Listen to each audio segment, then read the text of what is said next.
Нашему телеканалу стало известно, что на родителей Умарали Назарова, младенца, скончавшегося в Санкт-Петербурге, произведено нападение. Неизвестные лица угрожали его родителям, обещали вынести силой дверь квартиры, если они не откроют двери и не подпишут некие нужные бумаги. Нападавшие вывезли родителей в неизвестное место, пытались принудить их подписать какие-то справки и для чего-то хотели взять кровь. Причем не только у отца и матери, но даже у бабушки. Версия произошедшего именно такова от отца Рустама Назарова. Комитет, полиция приехали сегодня утром. Нас заставили и руки чуть не ломали. Двери утром приехали. Утром тоже чуть не сломали дверь. Откройте. Ну, естественно, открыли, если не открыли, вот там, давай откройте, сейчас все сломаем. Что думал, открыли. Нас отвезли в Симбалина, это больница.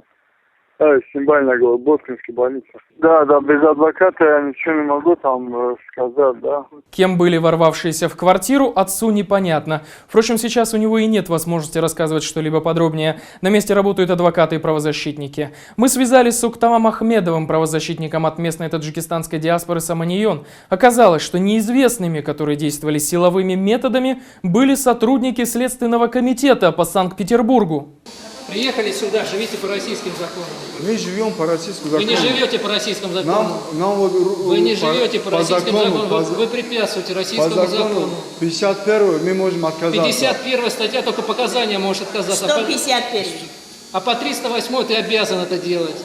Можно было адвокат подождать. мы отказываем. Адвокат Вы можно имеете право только здесь... отказаться давать показания. По 308 вы обязаны давать Все сравнительные исследования. Вы не по знаете 150, законы? знаю. Вы не знаете законы, не надо здесь... Ну, вы знаете, Я знаю, кашите. я знаю. Пассивно Да, кашите. есть такой закон, да. Вам говорю, для составления причины смерти нужно сравнительное исследование вашей крови. Вам 10-й раз это объяснить? Нам, не знаю, я Вот вообще... не знаешь, тогда помалкивай. Я то, что знаю... Не знаешь, тогда помалкивай. То, что знаю... Да ты ни хрена не знаешь. Кровь, зачем мне кровь давать тут? И... Я тебе еще раз объяснить, зачем тебе кровь сдавать. Чтоб ты не задавал вопросы, какая причина смерти. Вот тогда тебе скажут причину смерти твоего ребенка. С утра приезжали работники Следственного управления Ленского района, следователь, два помощника со следователем, оперативники этого отдела, плюс к ним приезжали сотрудники первого отдела полиции. Примерно 7:30 вломились в квартиру, забрали их на забор крови. Адвокатам, которые уведомили об этом, была отбита очередная провокация, которая была осуществлена со стороны органов утверждения. Мы дозвонились до Следственного комитета по Санкт-Петербургу. Старший помощник руководителя Главного следственного управления Следственного комитета России по Санкт-Петербургу Сергей Капитонов сообщил нашему телеканалу следующее. Какое нападение? Это сотрудники полиции осуществляли привод. В соответствии с законом можете посмотреть на сайте, разместили. Конечно же, мы заглянули и на сайт, и вот что нашли. По данным следствия, заражение ребенка происходило на протяжении длительного периода времени. С целью установления источника происхождения инфекции следствием назначена комиссионная судебно-медицинская экспертиза, для производства которой необходимо получение образцов крови родителей умершего мальчика. Следователями в присутствии адвоката и переводчика неоднократно предлагалось родителям ребенка сдать образцы крови для сравнительного исследования.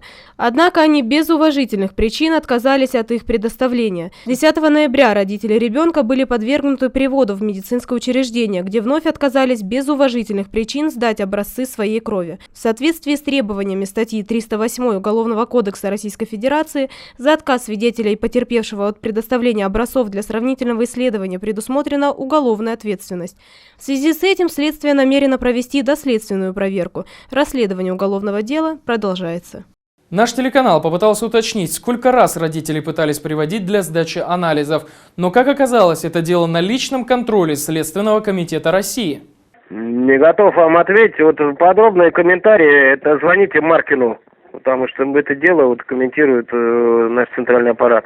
А накануне телеканал «Настоящее время» уже сообщал о том давлении, которое оказывается на родителей. По данным программы, давление оказывают не только правоохранительные органы, но и муниципальные власти идут на любые ухищрения, чтобы защитить честь полицейского мундира.